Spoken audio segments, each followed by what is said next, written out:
aux enfants, aux enseignants, mais également au personnel municipal qui travaille dans les écoles d'Ajaccio, puisqu'il ne faut pas oublier que pour ce qui concerne les cantines ou encore les personnels non enseignants, il s'agit de personnel municipal. Il y a un message de confiance.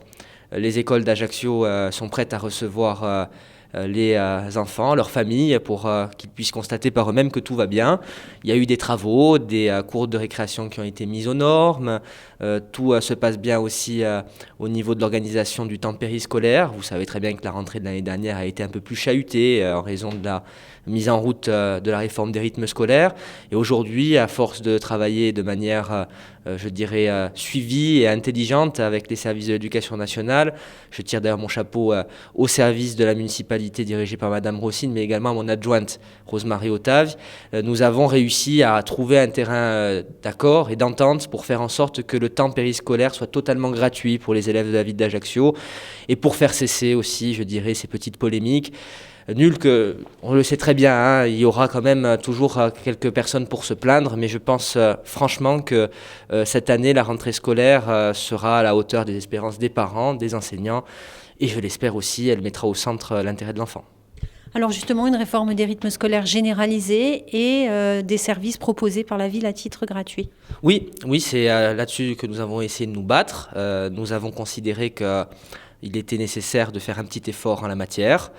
Ça représente un coût, ça représente une difficulté, mais je crois que l'enfant, eh bien, il doit être mis tout en haut de nos priorités, et c'est la raison pour laquelle nous avons décidé de sacrifier, je dirais financièrement, pour faire en sorte que les enfants puissent pouvoir en bénéficier dans une totale gratuité. Alors, c'est plusieurs intervenants déjà qui sont pris en charge par la mairie dans des domaines divers et variés. Et puis aujourd'hui, j'ai décidé de faire aussi ma rentrée au Lorette pour une bonne et simple raison, c'est le bilinguisme. C'est une école qui est vraiment un modèle en la matière, que ce soit pour la maternelle ou pour la primaire. Et j'ai voulu m'assurer que tout se passait bien, parce que c'est une école qui, de par justement le fait qu'elle soit bilingue, est très prisée, très demandée par les Ajacciennes et les Ajacciens. Justement, il y a de plus en plus d'écoles fléchées bilingues en Corse du Sud, à Ajaccio particulièrement. Oui, c'est un objectif que de toute manière nous nous sommes assignés. Nous le faisons dès la crèche. Avec des bains linguistiques pour que les enfants, dès leur plus petit âge, puissent être familiarisés avec la langue corse. Donc nous avons continué à aller dans ce sens-là. Nous allons continuer de faire des efforts en cette direction parce que, vous le savez, j'ai aussi un conseiller municipal délégué qui s'appelle Christophe Mondelogne et qui est extrêmement à l'affût de ce genre de choses parce qu'il me reprocherait, à mon avis, si la ville ne faisait pas les efforts nécessaires en la matière. Donc les enfants, je crois que lorsqu'il y a la volonté des parents et des enfants d'être dans un apprentissage quotidien de la langue corse dès l'école et même dès la maternelle, voire même dès la crèche, eh bien il faut leur donner la possibilité de le faire. En tout cas, la ville d'Ajaccio essaye maintenant depuis plusieurs années d'être en pointe en matière de langue corse. Alors, il y a aussi la réforme de l'éducation nationale avec l'entrée en vigueur donc, de l'éducation civique et morale. En tant que maire, bien sûr, mais en tant que député aussi, comment est-ce que vous le percevez ? Qu'on fasse de l'éducation civique et morale, je crois que c'est quelque chose de positif. Mais après, il faut reprendre le film depuis le début. La réforme de l'enseignement scolaire n'est pas bonne, notamment pour ce qui est du collège, avec des programmes scolaires qui, à mon avis, ne font pas la part à ce qui est essentiel dans l'éducation et dans la culture générale de notre jeunesse.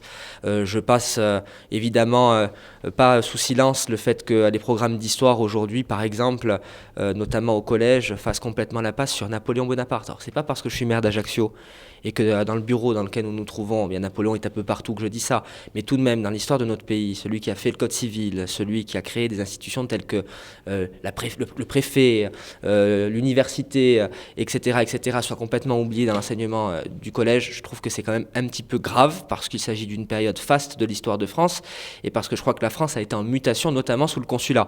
Donc voilà, ça c'est un exemple parmi tant d'autres. Je ne parlerai pas des langues. On a beaucoup parlé du latin et des langues anciennes. Moi, je pense qu'il est toujours très utile de pouvoir enseigner ce type de langue ancienne aux élèves parce qu'on perçoit avec cet apprentissage un peu mieux d'autres éléments de la langue française ou même des langues dites latines, italien et espagnol, etc. Mais voilà, c'est une mauvaise réforme. Elle a souffert encore d'une forme je dirais, d'obstination idéologique de la part de la ministre et du gouvernement. Je regrette que les choses se soient passées comme ça. Et enfin, est-ce qu'il y a des projets d'établissements scolaires en création sur la ville d'Ajaccio, sur la CAPA? Deux.